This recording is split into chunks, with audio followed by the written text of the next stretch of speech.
Depuis 1980, c'est la même histoire. Depuis 1980, le gouvernement béninois lutte contre un fléau, le commerce illicite de carburant. Aujourd'hui, 80% de la disponibilité en hydrocarbures du pays est fournie par la contrebande. Durant des années, le Bénin n'a pas développé de politique de distribution avec des stations essence. Le pays en compte 350 pour 11 millions d'habitants. C'est peu, cela ne couvre pas la demande de la population. Les trafiquants ont trouvé là un marché de substitution, on va dire un marché très captif. Le Bénin partage une longue frontière avec le Nigeria, mastodonte de la production de pétrole en Afrique.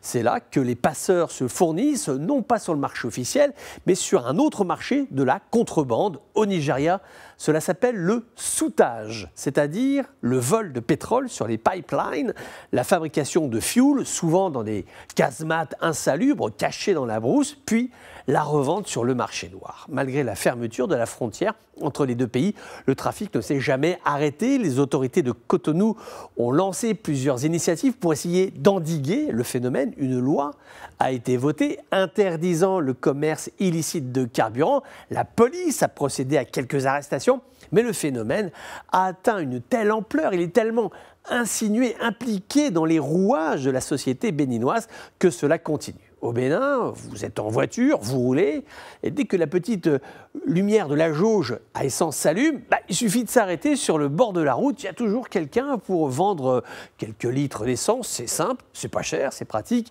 Et puis d'ailleurs, c'est le problème, puisque là-bas, on ne tombe jamais en panne d'essence. Ces dernières années, des groupes privés se sont lancés sur le marché de la distribution en hydrocarbures. On peut citer notamment Giovannissi Petroleum, Oryx Energy ou encore Bénin Pétrole. Des stations-service officielles ont vu le jour dans les grandes villes.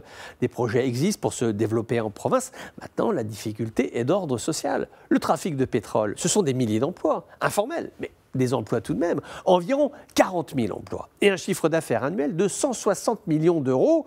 Que vont devenir ces gens ? Il y a déjà eu des affrontements entre les forces de sécurité et les trafiquants qui mettent la pression sur le gouvernement pour le faire reculer. Une association défend même les intérêts commerciaux informels des trafiquants. À ce front social s'ajoute une autre difficulté, c'est la porosité de la frontière entre le Bénin et le Nigeria. Le Nigeria qui est lui aussi en but à un trafic de pétrole et qui doit faire face lui aussi à un marché informel en pleine expansion.